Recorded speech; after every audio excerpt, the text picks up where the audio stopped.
What's up, everybody? My name is Lee Shaner, and you're tuned into You Feel Me. So here you are sitting at the table, icing your knee. Mm-hmm. You just got back from physical therapy. Yep. Man, you must beat the shit out of yourself doing what you do, huh? Yeah, unfortunately. And you've been probably doing that since you're like, what, 9 years old? Yeah. Jumping downstairs since at least 9, maybe even like 7. Yeah. Before you even had a skateboard, you're already like being like a little gnarly dude. Yeah, when we were younger, we'd like play tag around the house, and like my house growing up wasn't too big, so like in order to find new hiding spots, I'd like go up on the roof and just watch my friends like run around the house looking for me, and then once they find me, I'd have to get down, and I figured it's sketchier to try and climb back down the fence you just climbed up than if you just jumped off to the grass. So I would always just jump off to the grass, which was like a story high. So like as a kid, just yeah. Wow. And so what would you do? Just kind of like drop and roll and try to avoid like blowing your knees out? Yeah, kind of like parkour style, or like, I don't know. I mean, I'm sure there was a couple of times where I just see like, all right, let's see how well I could take this without trying to roll, like trying to like land and just squat. Yeah. And I mean, it was in grass, so you get a little bit of rebound, but yeah, it wasn't too bad. You're like that age where you're trying to figure out if you have superpowers or not. Exactly. Like, oh, maybe even if I break a bone, it'll heal really fast, like Wolverine or something. Like, exactly. It doesn't happen. Nope. You just fuck yourself up.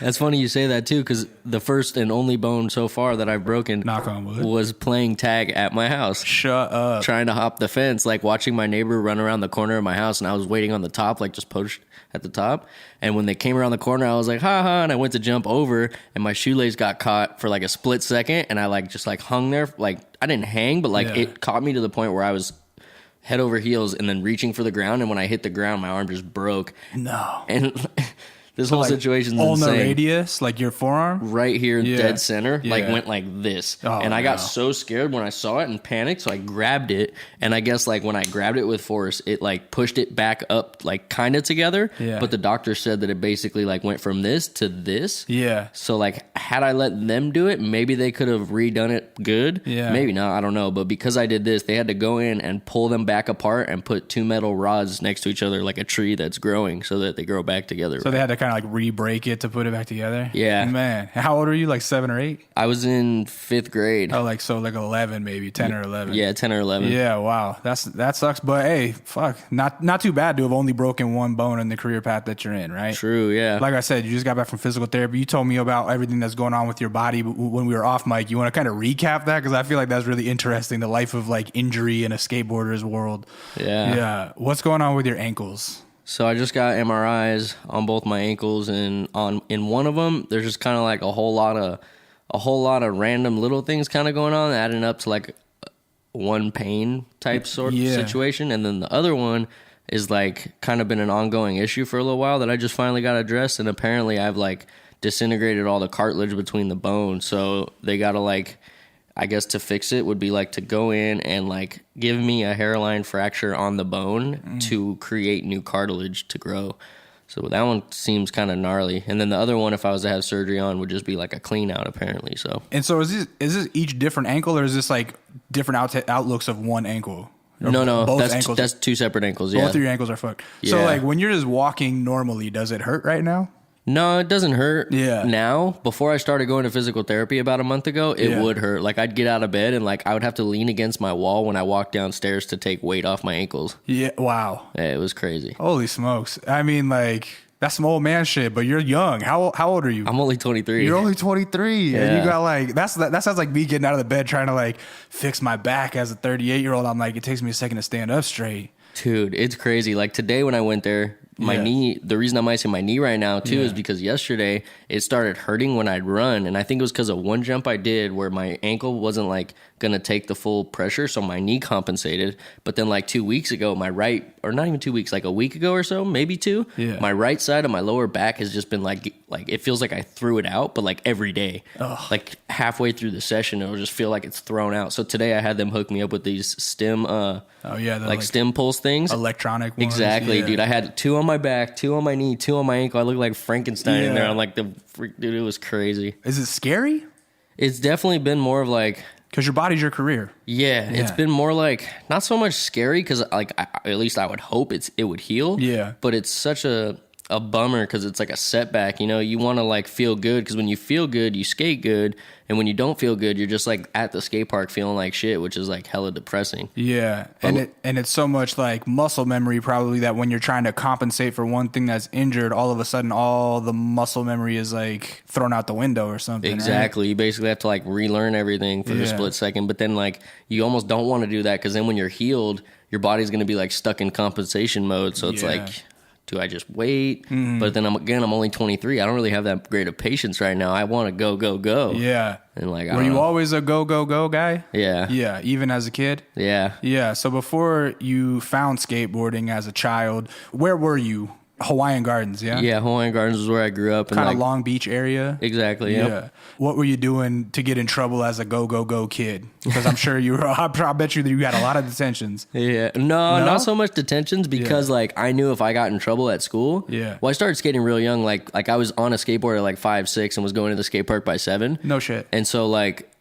as a kid, my grandma, like, this is how it was. Like, if I was sick and couldn't go to school, I couldn't go to the skate park. If I got in trouble, I'd get grounded, couldn't go to the skate park. So I went to school every day, sick or not, and I kept my head on straight throughout school just so that way when that bell rang at 2:45 or 2:15, I was able to go straight to the skate park. No kidding. So, like, as soon as you stepped on one, that was just it for you? Yep. Who got you on one the first time? I always swore it was my brother, but recently I was talking to him about this, and he goes, dude, I had you on a little, like, 22-inch bike, and you were bunny hopping up curbs at 3. Wow. I go to juvenile hall and come back, and you're on a skateboard. I don't know how you got a hold of a skateboard. I was like, really? Really? Yeah. Your brother went to juvie? Yeah. Yeah, for what? He had, like, a pretty rough upbringing himself. We have different dads, and his dad and my mom lived in the desert for a while, and like growing up out there, it's kind of like just a little crazy. Along with like substance abuse runs pretty deep in my family. Yeah, that's what I read. Yeah, so like he kind of got the bitter end of that by like living with my mom and his dad versus like I grew up with my grandma who has never touched any sort of substance other than alcohol. Yeah. So she always had my head on pretty straight, whereas like he was kind of like, I mean, we're out in the desert, like Salton Sea or something. 29 Palms. Oh, 29 Palms. Yeah. So like, this is like over by Coachella, kind of. Yep, exactly. Yeah. That's where your mom's from? No, my mom, I want to say was born in Bakersfield. Yeah. But was brought down here to Hawaiian Gardens. Or no. It gets confusing because my grandma's like from Chicago, moved here with my grandpa at 17, and then like had kids in like a few different areas before they had like their first stable home. So I'm not too sure where my mom was really born. Both your grandparents from Chicago? No, my grandpa is from California. Oh, so okay. my grandma moved out here from Chicago, but met my grandpa like as soon as she got here. Yeah, no kidding. And they had their 60th anniversary like right before he passed. Oh man. Yeah. Well, shout out to their anniversary. I'm sorry that your grandfather passed. How long ago was that?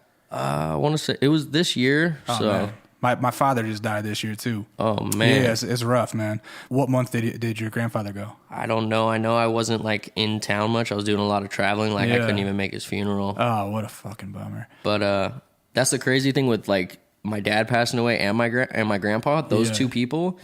Although my dad I had never met in my life, and my grandpa I did. I never had that much of a connection with either one because my grandpa was such a worker bee. Yeah. Like it almost seemed like I knew him, but I didn't.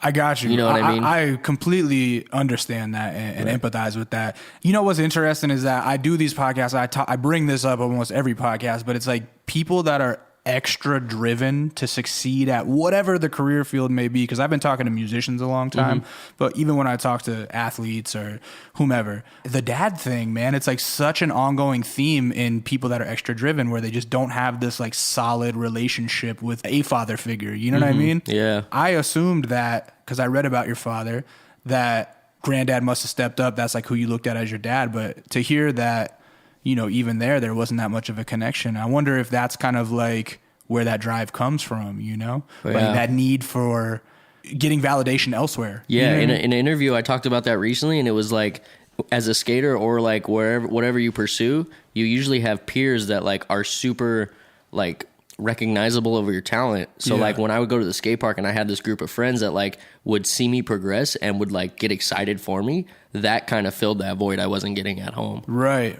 And to go off of what you said about like grandpa filling the void of a dad, he did in the sense that like if I needed to see what like elder people did, he was there for me to view it, but he didn't like teach me too much, if that makes sense. Your grandmother sounds like she really stepped up, because mom wasn't in your life for a while as a kid, right? She moved into my grandma's house when I was about 3 or 4, but was still kind of getting her life on track. Yeah. How's that relationship now?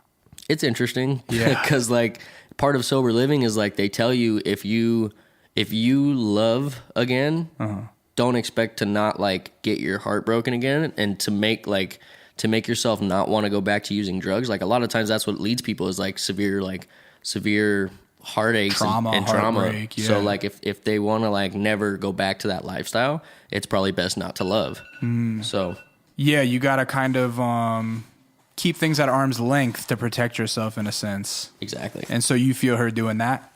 Yeah, more so nowadays. I think she's like, well, it's been 20 years now, so she's definitely got to the point where she knows she'll never go back to it. Yeah. So now she'll send me texts like, oh, I love you. I'm glad you're doing what you're doing. Like, so proud of you, this and that. But like for a long time, like I never really heard that. Right. Yeah. Is it extra emotional to hear that kind of stuff now? Like when you don't grow up getting that, like, good job, I'm proud of you, I love you.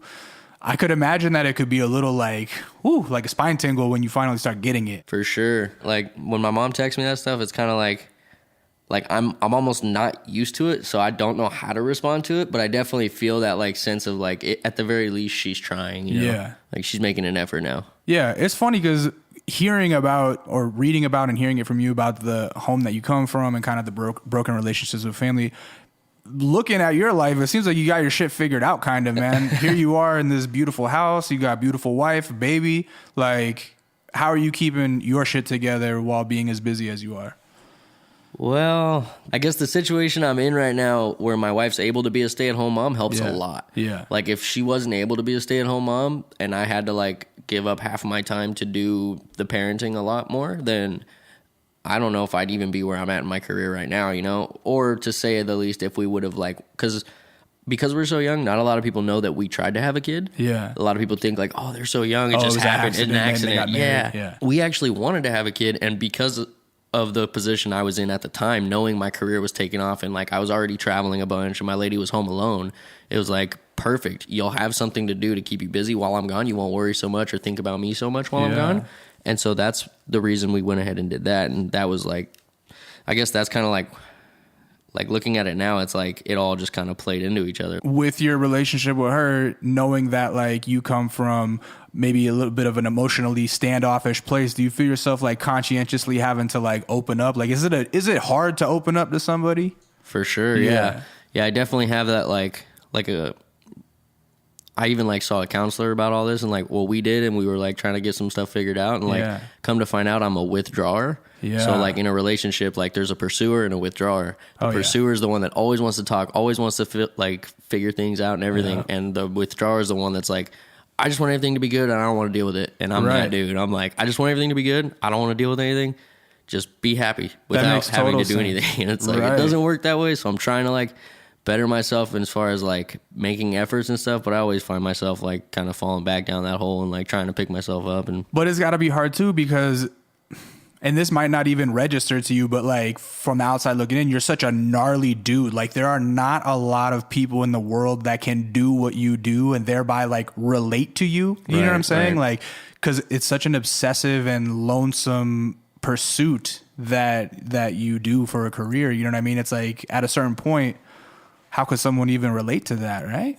Right, I see what you're saying. Yeah. I mean, and dude, I actually have these thoughts a lot of like, is there even somebody else or somebody out there that would even understand where my head's at? Like, and a lot of times I don't know. I feel like I'm like, not to say one of a kind, because like there's a lot of one of a kinds out there, but I definitely feel like in my head, there's probably nobody out there that's probably thought of the things I've thought about, of just like, why this, why that, how this, how that, how can I do this, how can I do that? Like, I don't know, just like seems, it almost like a lot of things that would seem normal and easy for the average human is just like almost impossible in my head, it seems like. It's crazy. when you start meeting other skaters that are like on your same ability level as you get kind of older and get more involved in the scene, is there like a different sort of camaraderie when you meet someone else that's trying to like figure out the same type of shit you are? Was it this moment where you're kind of like, oh, here are my people? Kinda. Or is it the opposite of that, and where it's kind of like, oh, this guy's too much like me, I don't like being around him, you know?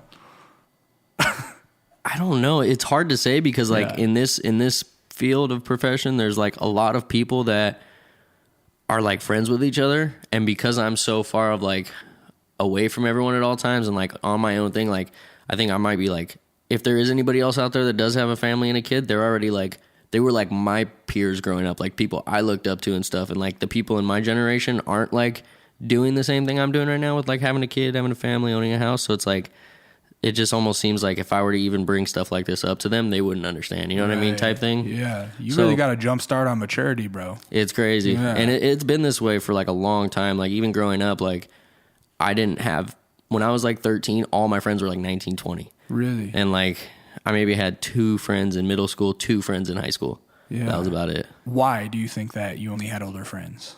I definitely think it has to do with the upbringing, like the growing up, like with just my grandma and like her only being able to teach me so much. I needed to kind of figure things out for my own a bit, you know what I mean? And like learn from others. And so when I would learn from others, at the time of like being 13 and hanging around with 20-year-olds, you're not learning what 13-year-olds would averagely learn. Right. By hanging around with other 13-year-olds, you're learning what 20-year-olds know. And you're kind of getting a little bit of a father figure in this group of friends, right? Exactly. Yeah. And it also ties into the validation thing we were talking about, because here you are, their 13-year-old homie that's probably as good as they are at skating, and they're like, holy shit, look at this dude. And so not only are you learning a little bit about life from them, you're also getting this like, yo, man, I'm fucking really proud of you type of shit, even if they might not be saying it that way. Exactly. Right? Yep, for sure. Yeah. 100%. Yeah. Did any of those guys go on to be in the industry at all? No, but one of my buddies that filmed a video that we filmed, like a homie video growing up, is now like a big time commercial maker. Like, oh, cool. He filmed our first video. The first video I ever was in was called Ground Control. Yeah. And it was just like a homie video. And now this dude films like commercials for Nike, commercials for like the NFL. And like, it's sick. Gnarly. Travels the world. Yeah. So sick. Nice. You keep in touch with any of those fellas? I actually just skated with this guy yesterday. Oh, really? Yeah, the guy I'm talking about. Hell we just skated yesterday and planning to have dinner next week and try to skate again with him next week. So you stayed in Hawaiian Gardens your whole youth? Till I was 18. Yeah. Hawaiian Gardens, not the safest place. Am I right?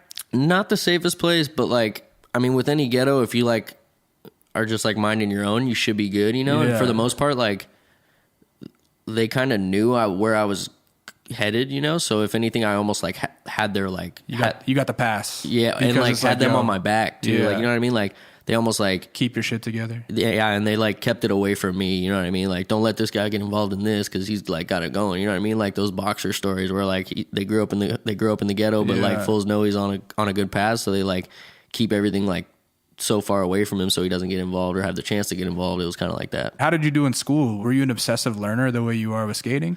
I was until middle school. Yeah. I hit middle school and like they threw Algebra 1 at me in 7th grade. And I was just like, what you mean I got to figure out what A means when I don't know what C is, and you give me one letter and I got to figure out 2 other ones? What's going on? Yeah, that's the splitting point right there. Dude, it was hectic. And then like I didn't pass Algebra 1 through 7th grade. They're like, it's okay, most people aren't there till 8th grade. Didn't pass it in 8th grade.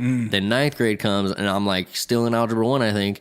And I didn't pass in 9th grade either. So 3 years of trying to pass Algebra 1. Granted, I also started smoking weed around this time. Yeah. I was just like kind of fucking up. So in 10th grade was when I started going to continuation school. And for 10th, 11th, and 12th grade, I went to continuation school. So. Oh, yeah. So, and continuation school, is that kind of like trade school type of shit? Or is it just like GED shit? What is it? In layman's terms, it's like school for dummies. Okay, yeah. Like if they know you're having a hard time in school, it's like they're going to put you here to give you some extra attention. And like, yeah, basically you don't have to do as much and you make twice the amount of credits. Okay. It's kind of like a cheat code, honestly. Now, did they find out anything about you? Like, did you have some sort of learning disability? Was it like dyslexia or something, or number dyslexia? I don't know if that's a thing. My mom and grandma always said I had ADD, which was like trouble paying attention. But then also by 9th grade, I honestly had a pretty good understanding of where I was headed in my life, and I knew I wanted, like, from the time I was in elementary school, I always wrote for career, like, what do you want to be when you grow up? It was always pro skater. Wow. Always pro skater. And then once I hit 9th grade, I was like, this is going to happen. Because it was already kind of a realistic dream. I was getting sponsored. Yeah. I was getting free boards, getting free wheels. You're like the LeBron of skate kids, man. You know, he already had the Nike deal when he was like 14. Damn. Yeah. That's rad. Yeah. Yeah. So who's your first sponsor? What happens with that? First board sponsor was Mad Wax when I was 10.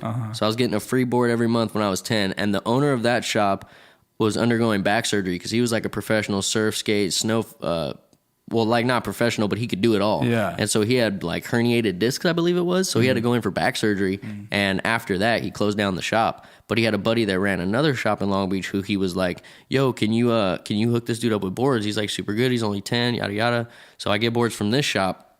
And then about 4 years down the road, I start writing for this company called Powell. Yeah. And when I was getting ready to leave Powell for a company that my buddy wanted me to ride for, Blind, the owner of the company went out of his way and got a hold of Plan B, who, like, it's always been a dream company of mine, you know what I mean? Plan B's been like the shit ever since I can remember. And so basically the same thing happens. Hey, this dude wants to leave the company. Can you guys start hooking him up? And so, like, I guess I've always kind of just had this sense of guidance for it too. Like, nice. People have always looked out for me and like had a high faith in me as well. Blind is the first snowboarding jacket I ever bought when I was like 13, I think. Really? Yeah, it was like just a shell. It didn't even have any liner. And in Alaska, it's like pretty useless. I would have to wear like 4 sweatshirts when I went snow.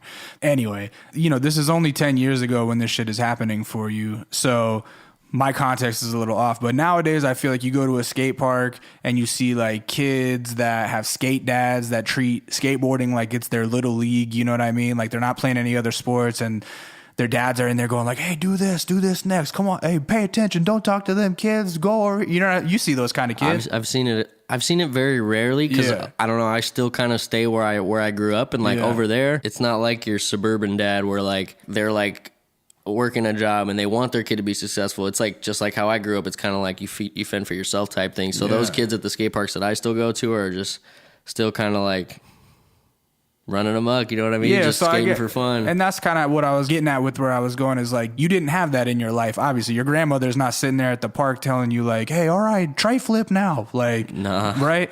How did you get to the skate park even? Did you skate to the skate park? Did you take a bus? Like, how did you get there after school? My grandma would take me. She would drop you off? Until I was she would actually stay with me, sit on the bench and write my brother letters. Until I was about 12 years old. Yeah. And then I think that was around the same time I like forgot my helmet at home one day. And I was like, oh, can I just please skate without my helmet? Please, please, please. And then she let me skate without it. And then the next day I was like, well, you let me do it yesterday. I don't want to wear it today. So I stopped wearing the helmet. She started dropping me off. And before I knew it, I was like in the streets filming with my friends. But it was funny about that is the first time I ever went filming, my grandma like was this protective to the point where she had to get the guy that I was going with license plate number, take photos of him. Like she was super on it. Like, hell yeah, you ain't getting kidnapped. No, exactly. It was a blessing for sure. And like, I mean, even though I knew these guys, she didn't know them too well, so it's understandable. Isn't that funny how even when you're a little kid, you already know like, I don't look cool in this helmet. I look like a kook. I can't wait to take it off.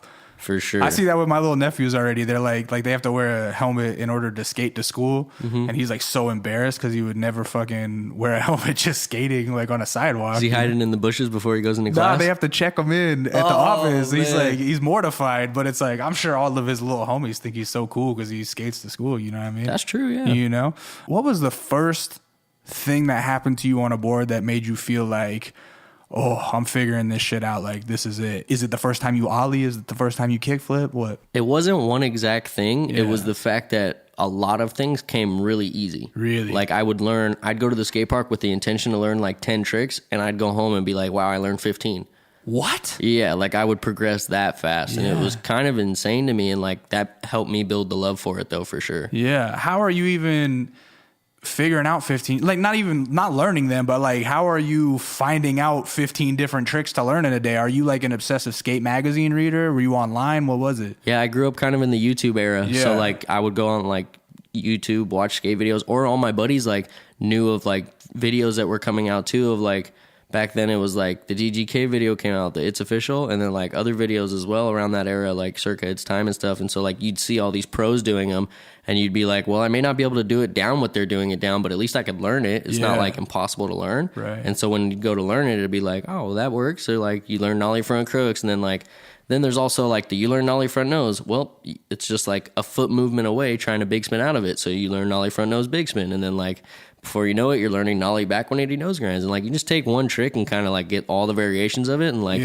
there were some days where it was like cheating too. You'd figure out like, or you'd realize like, wait, I skipped like 5 easy tricks. Let me learn those 5 easy tricks real quick just to make yourself feel like you did learn something that day. So. Right. Being that you were learning all this at kind of the dawn of YouTube, and like YouTube celebrity was a brand new thing in like 2010, 11. Did you ever think like, man, I'm going to make a YouTube channel and fucking get YouTube famous? Was that ever a thought in your head, or was that some kook shit? That was never a thought in my head because I would only watch so much YouTube, and what I wanted to watch, I was very like direct on it. I would type that specific thing in, and I wouldn't really get sucked into the vortex. Yeah. So I never figured out about the whole YouTubing thing until like maybe 4 years ago. Yeah. When like 2014, when like people were getting famous off of it. Right. And I was like, what the heck? Like for what? What the heck are they doing? And then they're like, they're doing kickflips butt naked, and it's like, what? That's not hard. That's just funny. And I mean, aren't people funny just because they're normally funny? No, they're trying to be funny to try to be funny. It just became this crazy weird thing. Yeah, now you see kids that are like razor scooter YouTubers that go to skate parks and just turn the motherfucker out. Like 6,000 kids be showing up to see him and stuff. It's crazy. Insane. Yeah. What you just said about learning the 5 easy tricks because you already taught yourself the hard tricks, right? That kind of seems like your MO. Like you would rather do something bigger, harder, faster than everybody else is doing rather than like go for the easy points in competition or whatever. Is that accurate to say?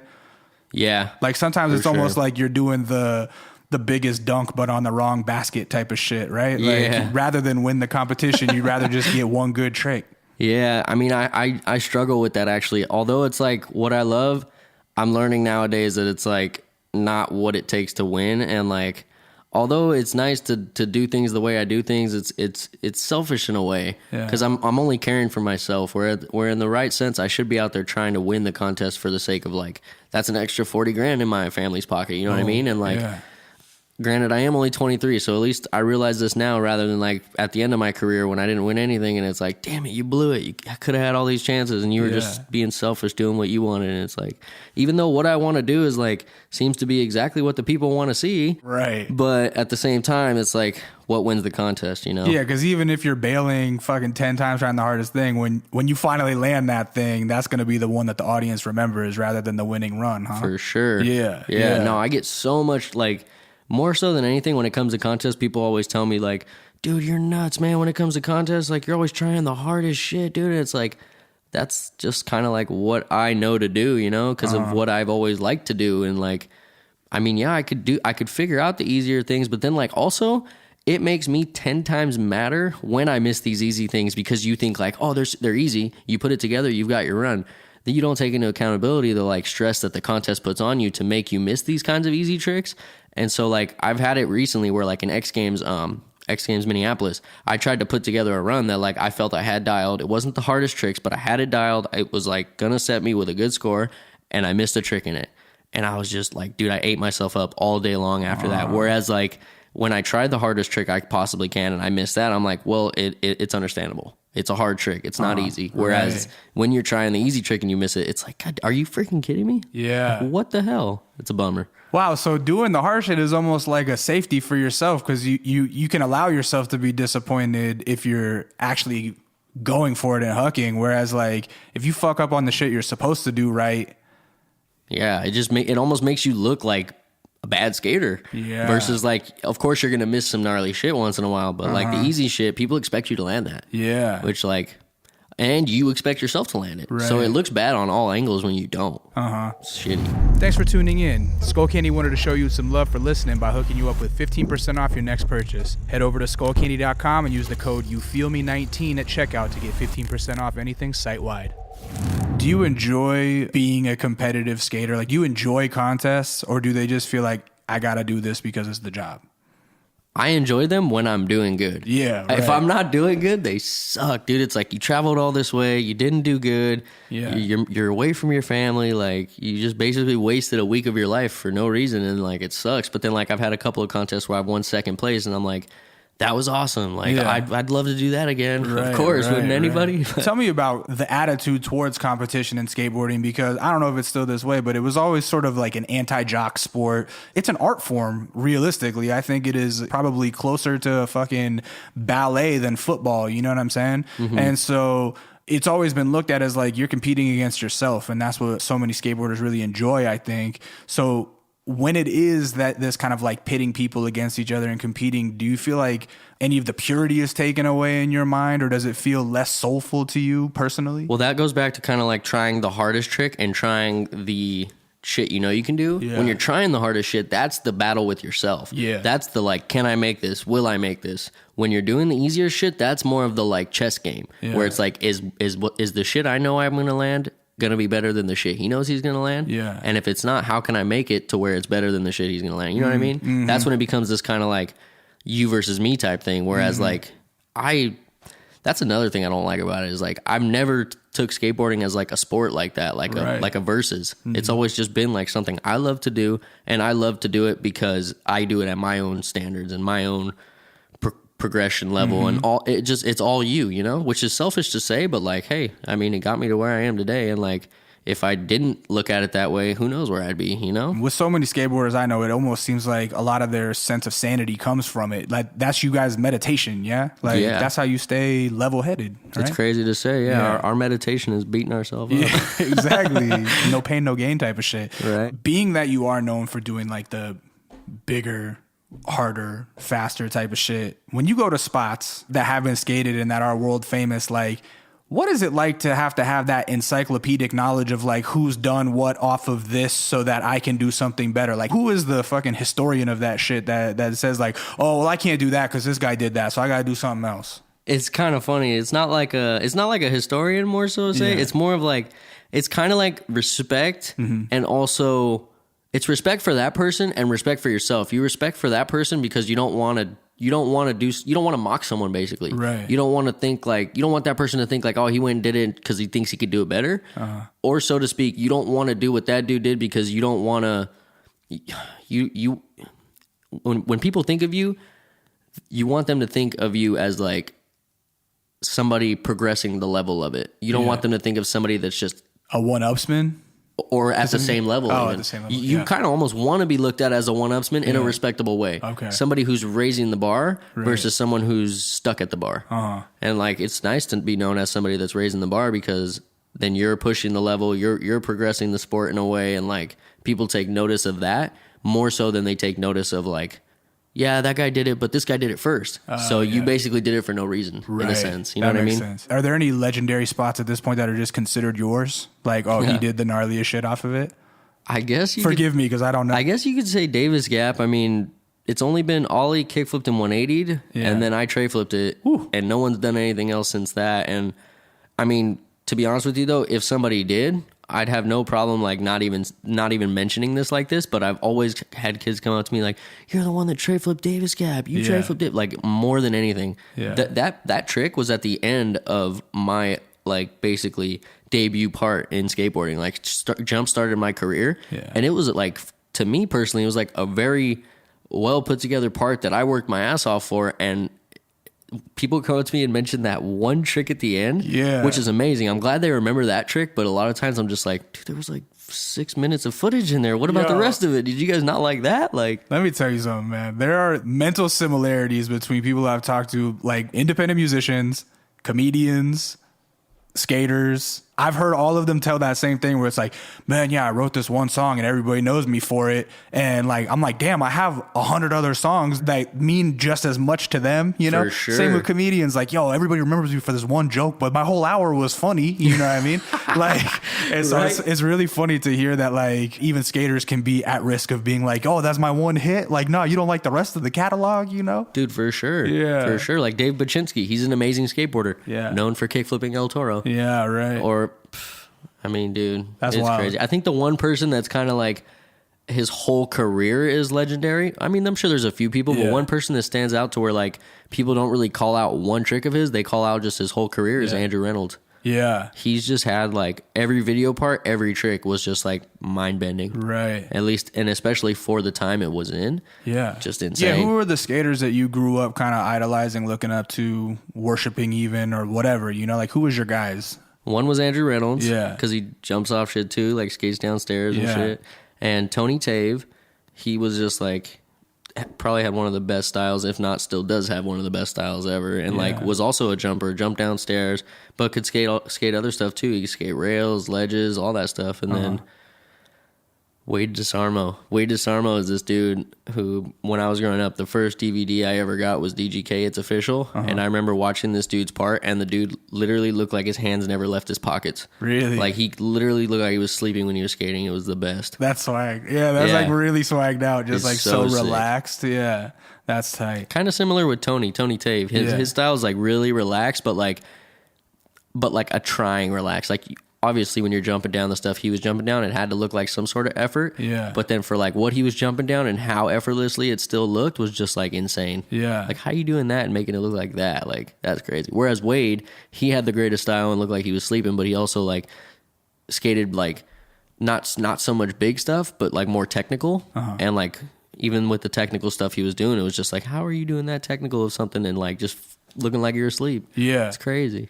Yeah, what do you consider yourself? Do you consider yourself like more of a technical skater? Are you more of a big skater, or are you somebody that combines? Like, I wonder, like, people have their view of you, but how do you view yourself? I would just consider myself as someone that likes to do something I'm comfortable with on something outside of my comfort level as far as bigness. Like, if like something I'm good at and I'm comfortable with, and take it to like the next level as far as height or length or whatever. Yeah. But then like when I'm hurt, I try to like better my technicality as well. So that way, like when I do get back to these bigger obstacles, I have newer technical things to get on them as well. Right. So it's almost like do something, you know, like the back of your hand, but do it off of something that scares the shit out of you. Exactly. Yeah. Yeah. And then like I was saying, when you have this downtime of like, say your knee or your ankle hurts a little bit, you'll stay lower to the ground, but learn more technical things. Yeah. So that way, when you are able to go back off something big, that you're like more prepared with these technical things. So. Is there stuff that you're working on right now?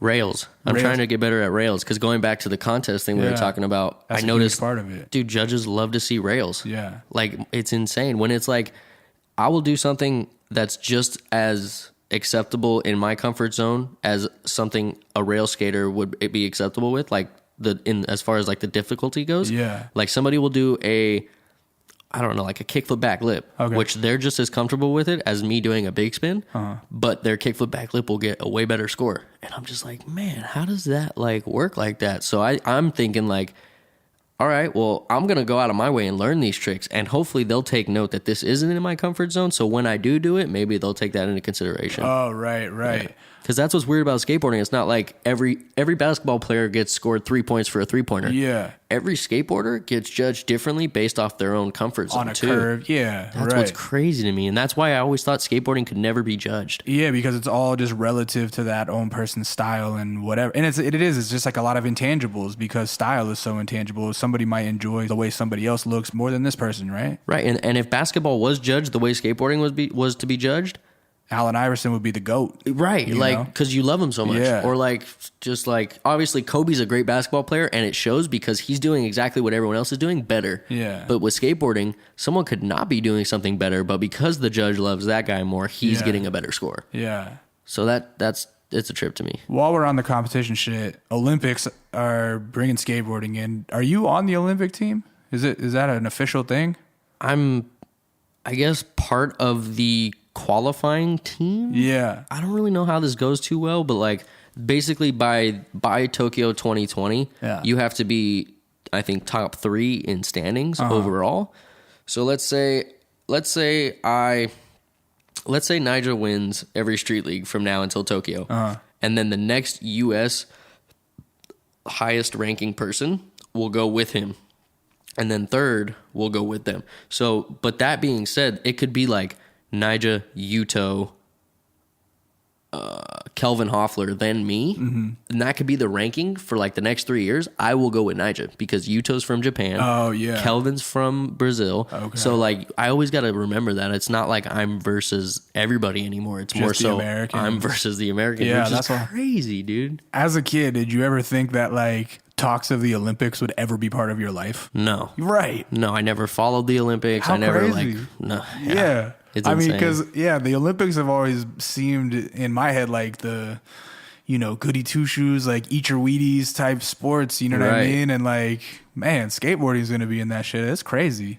And breakdancing too. Did you hear that? I didn't hear Yeah, about that. That's cool though. breakdancing. I've always Yeah. been a huge fan of breakdancing. Really? I love that shit. I bet can't do it, but I bet you could figure it out. You know what I mean? Because you seem like that kind of person where if you set your mind to it, you'll figure that shit out. I mean, I bet we have like a few moves just without even knowing by falling. That are because like when similar, we yeah. fall and we roll, I bet those dudes have to roll to get into a certain position to do something. You know what I mean? Right. And you're doing that to avoid fucking killing yourself. Exactly. basically. Yeah.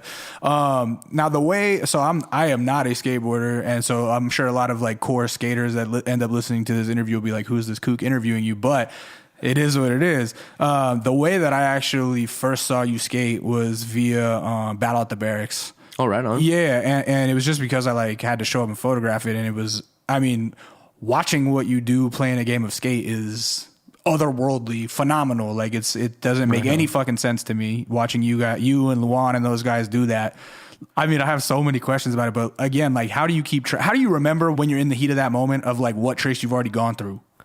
To be honest with you, that's pretty easy. Is it? Yeah. That's easy? That's easy to remember because like your muscle memory is so on par after doing this for like 18 years. Yeah. It reminds you of what just happened. Like you'll like remember like, oh yeah, my feet did this, my feet did that, my feet did this. It's almost remembering what you haven't done is harder in that moment. Yeah. Because like you'll think like, oh, we've done so many tricks. What haven't we done? Yeah. And then like you'll feel like you've done everything.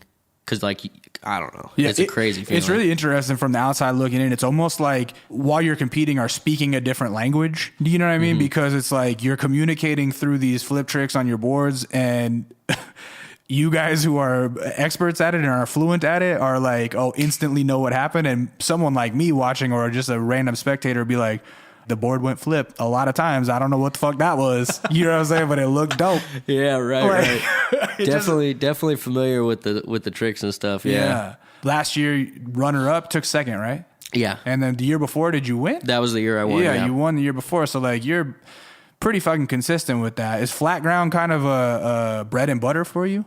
Well, it's crazy because like being this jumper that I am, taking the tricks down stuff, you kind of got to have a familiarity with it on flat ground, or at least to a certain extent. Yeah. Because that's where you learn it at first, or no? 9 out of 10. Yeah. There was a couple of tricks like back 360s. I've had that down stuff for like years, but I could never get the rotation on flat ground fully, at least. I could pivot it all day. Right. But when I was younger and couldn't get the pop for certain tricks, I would need that extra leverage to get it around. Right, because your muscles aren't fully developed yet. Exactly. I Yeah, got you. exactly. Yeah. What's that competition like over the months? Is it just kind of a fun thing, or is that as equally competitive as going to Street League? I wouldn't say it's equally competitive because it's pretty comforting. It's in LA. It's not like I have to travel far for it. It is just a game of skate, which means like you don't leave a foot or two off the ground. So there's not much impact on the body, but it's crazy because it being this mellow, knowing there's 25 grand on the line, it almost makes it a little more stressful because you're like, damn it, dude, I have it so good right now. I have such a good chance. Every game of skate I play, I have this chance to just go the next level, and then before I know it, I have a chance to win 25 grand over one game of skate. Yeah. And like a game of skate growing up with all your homies is like something so fun. Right. So like you would think it would just be like something so fun. Yeah. But then you get there and all these nerves settle in of like, I just have to land these simple tricks. But they become so much harder when the nerves settle in. So like it's a bit of a trip. I know the Barracks because I'm like an internet content creator, and to me, the Barracks took skateboarding and did the best internet content creating. Like they became a model for all different kinds of industries. You know what I'm saying? Oh, they're gonna love to hear that. Oh yeah, I'm sure. Well, and so yeah, for me, it's like that's like how I've paid attention to skateboarding just vaguely over the years. So I feel like maybe there's even more pressure because there's just like randos like me watching that don't even know about skateboarding, you know? It's crazy too that like just probably just as many people that come up to me about tray flipping Davis Gap have come up to me about like, dude, you're the Battle of the Barracks 10 winner. Yeah. You won Battle of the Barracks 10. Oh, Right. this and that. It's just that's something that damn. pedestrian skateboard people could like just be on board with. Right, like, right, exactly. Yeah, I guess it's because easy more to people find. can relate too. Yeah. Everyone can skate flat ground. Right. Not everyone can jump down stuff or jump on handrails and this and that, but they can Totally. all skate flat ground. Yeah. So they can relate to it. Makes sense. Were you ever the Grom that was like going to demos and trying to like shake hands with people and like, oh man, can I get your autograph? Or did you like, by the time you were old enough to know better, you already kind of knew that that was your path and you didn't have to like, were you ever a fan? Were you ever like a fan? This is so funny because Yeah. I've mentioned his name a couple of times, and the one person whose like autograph I think I asked for growing up was Andrew Reynolds. Yeah. He was doing a parking lot demo at United Park in Lakewood, Yeah. and being that my mom was kind of only in the picture so much, Yeah. my grandma stopped driving freeways shortly after I was born, so I couldn't go very many places. So when somebody came to town, it was like, oh shit, I better get there. So Yeah. like I did a couple of times where I'd go, but I was always so like intimidated and like nervous because like I don't know, I wasn't really the most outspoken kid where like I'd go out of my way, or like I guess I didn't have too much confidence in my personal self-esteem either. It was all my confidence laid in my skateboarding. Yeah. And like outside of skateboarding, I was kind of just like this shy little kid that just like was just thought I was just there, you know what I mean? I didn't Yeah. like feel a place to be like anything more. So I would just kind of stand there, and that was the one person who I actually like came out of my shell and like asked for his autograph. And I remember this dude, he's like, Reynolds is pretty tall. He's like 6 feet, I think. Yeah. And dude, I'm like maybe 4 feet. This dude, I'm just like looking up at him like, Yeah. can you sign my board? Yeah. Like holy shit. Yeah. Yeah, that was a trip. And then I had like a black board with the gold A on it. I remember I got it after seeing him that day, and I'll never forget that board graphic. I don't think I remember any other board graphic I had growing up really, unless I really thought about it, but that one like pops out right away. Really? Yeah. Yeah. So you did get to be a fan when you were a kid then. Yep. The reason I asked that is because, like I said, seeing you at Battle of the Barracks, the last one, the one where you took second, 11, I guess. Yeah, that must have been 11. I was able to bring my nephews up. Dom was there with the kids. And so afterwards, it's funny because Gavin, he's like the little ripper. You met him, but he's very shy around pros. You know what I mean? He's a very outgoing kid, but pros get around and he's like all quiet. But you know what? He fucking saw you walk by. He said, Uncle Lee, take this picture. And he walked up to you and said, hey, can I get a picture? And you were like, yeah. And he snapped a flick real quick. That was the first time he ever met you. And I'm just like, I think it's so cool how you handle fans already. You know what I'm saying? Like, I think like for as young as you are, you seem to have like an old soul kind of appreciativeness of where you're at. And that grace translates to like the time that you give the kids that come to watch you skate. For sure. Yeah? Yeah.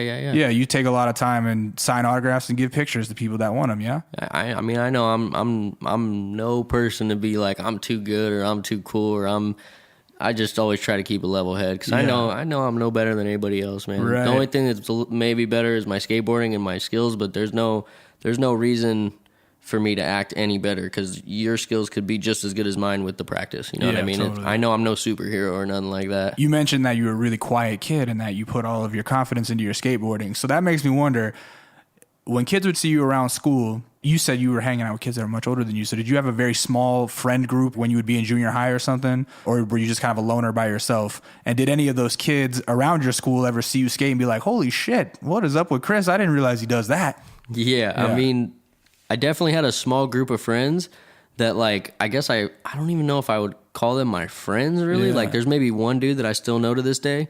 And outside of that, the other 6 kids were just like his friends that I was acquainted with. Yeah. That like, when they saw me skate at the skate park, they became more of like fans than friends. Yeah. Which kind of got a little weird and like, I don't know, I guess it kind of built an intimidating factor to where like, I don't know. It was kind of crazy. Like they would come around me and they couldn't talk to me normally. Yeah. They'd always be like, "Oh, how's it going?" Right. They're like scared of you all of a sudden. now. Yeah. And it was like, "What's going on? What happened?" Like Yeah.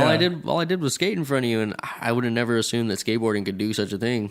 Yeah, It's man. crazy. I mean, it's got to be a weird thing to have like this almost superhuman talent. You know what I'm saying? Like that's it, not a lot of people have that. I guess so. As far as like the process of becoming a pro, right? How long did it take from the time that you first get sponsored at like 10 years old, right? Until like it's a career that can pay for your whole way? Like how long does that take for you? For me or for in general? Not in general, for you specifically. How long was it until you were like, okay, it's true, I don't need a job? Oh, from the time I was 10 and got sponsored, I think it was about, it was like about 13 or 14. So from like 10 to 14, that was like a little bit of a wondering stage. I don't know where this is going to go. Once I turned 14, I knew it was what I wanted to do forever, and I knew it would make a career. But then I had my doubts again around like 17. Yeah. When I'm like about to graduate high school, my grandma was pretty firm on the like, once you turn 18, you're out. Like, you better fend for yourself. Because like I said, she came from Chicago when she was 17 and made it happen. Mm-hmm. So she's a firm believer in that. And I knew that once I turned 18, I was on my own. I didn't know what was going on. And so I remember filling out a Starbucks application when I was about almost 18. And I posted on Instagram, like, here we go, about to apply for a job, kind of like a little cry for help. Yeah. And thank goodness I did that, because the team manager right after that was like, gave me a call and was like, hey, take that down. You're not working at Starbucks, dude. We're going to start giving you some money here in the next few months. Like, don't worry. And I was like, sweet. And so it was 18 when you got your first pro deck? No, I think that was 19. Yeah. But it was 18 when I started making some pretty decent money. I remember I got kicked out of my grandma's. Started living with Ryan Scheckler for a couple of weeks, because he like took me under his wing. He's like, you got nowhere to go, come with me. Nice. And so I was hyped on that for sure. God bless him. And did you grow up watching his MTV show and all that? I did watch a few episodes for sure. Yeah, as a kid. Yeah, hell yeah. Not all of them. A lot of people ask me these days, like, did you watch this movie? Did you watch that movie? And I've said no to maybe 99 out of 100 of them, because I was always skating. Yeah. I didn't watch much TV. If I did, I watched Tom and Jerry, like at late at night on the cartoon show, or Fairly Odd Parents from 7 to 7:30 before I went to school. Yeah. Those were like the two shows I watched, because they were always on at the same time, right at night, right before bed, and right in the morning before I left for school. Right. I wasn't home the whole rest of the day. When you're grinding, you don't have time to be watching TV, man. Exactly. That's it. So I moved in with him for 2 weeks. After those 2 weeks, this water company, Fred Water, hit me up and was like, hey, we want to pay for you to live, like basically give you $1,000 for rent and give you another $1,000 to live. And then around that same time, another company was like, yeah, we'll give you a couple hundred. So at that point, I turned 18 and I was making like just enough to live. Yeah, to scrape by. Exactly. Yeah. By the time I was 19, I picked up a little bit more, and I had like double the comfort. So I had like enough to live plus like a little extra comfort. And then once I hit 20, I think it was 20 to 21, it was just like, boom, your career's there. Like, here's all the more money than you know what to do with. It was just like, oh shit. Is that kind of the thing? Like, when it rains, it pours. Like, once somebody finally realizes, like, oh, this kid is the truth, then like everybody realizes it at the same time, and all the offers come pouring in. I can't speak for everybody, but for me, that was kind of how it was. It was just like, dude, this kid's blowing up right now. Let's jump on him. And so like everyone kind of jumped on it. And it seems like there's a lot of people out there like that, but you kind of like need to have an agent in this day and age, I feel like, because they know how to really negotiate things. And without that, like, for example, I couldn't go to Rockstar and be like, hey, I'm worth this amount of money. Like, they're going to look at you like, you ain't worth shit. Get the hell out of here. Right. So like, if somebody else is saying that for you, it just definitely helps out a lot. Right. And so Rockstar, you got the hat on. Is that like, that's the deal? You got to wear the Rockstar hat. That's the sponsorship. Yeah. Yep. Hat on at all times. Hat on at all times. You got an Independent Truck shirt on. Can I say that? That's one of your sponsors? Yep. They actually just gave me a Pro Truck this month. Oh, amazing. Congrats, man. Dope. When it comes to stuff like that with like truck companies or deck companies, like, you just kind of get to wear the apparel whenever you want, or are there stipulations with that too? Like, okay, obviously you have to ride our trucks, but you also need to be in a tee, or you need to have on something. Well, for Rockstar, it's a sticker on the nose of the board. Yeah. But as far as clothing goes, I don't have a clothing sponsor right now. Oh, okay. So it's kind of a blessing in disguise, because no, I don't have the clothing sponsor, and I'm not making that money from them. But at the same time, I get to wear whatever I want. You want, other than the Rockstar hat. Other than the Rockstar hat, exactly. Yeah. And I mean, if I really wanted to wear another hat, they give me these little like iron-on patches that I can put on the side of that hat. Oh, nice. But I've never really cared enough to be like, oh, I don't look good in this hat. Right, a fucking hat's a hat. A hat's a hat, exactly. Totally. For all I knew, like growing up, it was just to keep my hair out of my face. Yeah. When my hair got long, I'd throw a hat on to keep it back, and that was about it. You ride for Plan B still? Yeah. Okay, so does Plan B like has pants and shit? Like, I'm imagining the companies that you ride for probably just kick you down with mad clothes anyways, yeah? Yeah, Plan B doesn't make pants anymore. They used to back in the day. I was gonna say. Nowadays, I get pants from Active, or I found these really stretchy ones from Nordstrom that I'll actually go out of my way and buy. Really? They're fucking mad expensive too. You better get that Nordstrom Rack fucking sponsorship. What's up, Nordstrom Rack? I'd be so hyped. Hey, if you guys are watching out there, Nordstrom, holla at your boy. The first skater with the Nordstrom plug. That's so funny. Dude, I'd be pumped. Well, what kind of pants are they? Shout it out. Paige. Oh, Paige. And they're extra stretchy? Dude, they're like sweatpants, but like jeans. They're it's jeans. insane. Do they have jogger cuffs or regular cuffs? No, regular cuffs, Okay, just yeah. like the amount of stretch they have is like more, like just about as much as these sweats I'm wearing right now. I'm saying, man, hey, kids your age have it good because, you know, back in the day, fools used to have to wear the giant fucking, their dad's jeans to have enough room to do the tricks y'all do. And now it's just like, nah, denim could be tight and stretchy. Like that technology didn't exist in the 90s, you know? Dude, and from that point, when you were wearing your dad's pants, it was like the next generation wore their mom's pants. Yeah, exactly. You remember that? Yeah, like exactly. the punk rock dudes. They were wearing their mom's pants cut at the bottom so that they could fold the front back over the tongue and then the back could barely touch the heel. Right, and now you can have that kind of like punk rock pant and it's almost like tights, you know what I mean? But it looks like jeans, you can just stretch. Yeah, or I mean, you can go the Niger route and skate in leggings. There you go. That's what I would do. You know, just because I have a nice butt. You know, I want to show that off to people. But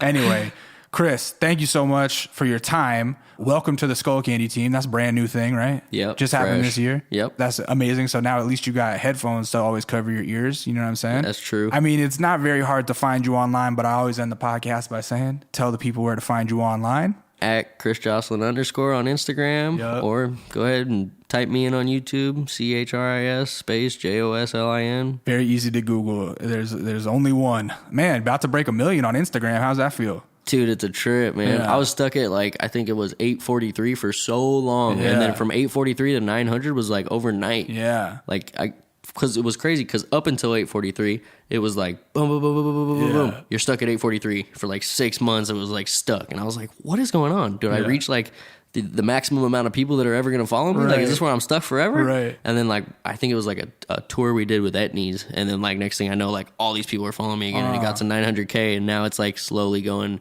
to the next one now, but hopefully we'll hit another spur and it'll just hit 1 million. When you got that many fucking Instagram followers and you're like your own business, are you really the one up on Instagram or do you have people doing that for you? Oh no, I do my own Instagram. Really? Yeah. And so answer me this then, because I know you're not somebody that watched a lot of TV, but like, do the numbers on Instagram matter to you a little bit? Are you like, why didn't this one do as good as this one? Yeah. I do kind of trip out on that. Like, I guess it's this whole algorithm thing. Yeah. But I'll trip out more so because like I'll put like a lot more effort into a certain video and it won't get as much love as like a video that was super easy. Right. And I'm just like, how does that work? Like, I wish people could like, I don't know. I wish they just knew what goes into each one. You know? Homie, that's the same thing that I said about the one hit wonder thing and like people only knowing you for the El Toro tray or whatever it was. It's that same thing with like what you're talking about with the Instagram posts. That's how musicians be with songs. It's like, man, I put so much effort into this one and people like this one that I was just fucking around on and I don't even like this song, you know? And it's like, that's the same thing. Like, I can see that. Yeah. So sometimes when you're just not giving a fuck, you know what I mean? The right thing happens. But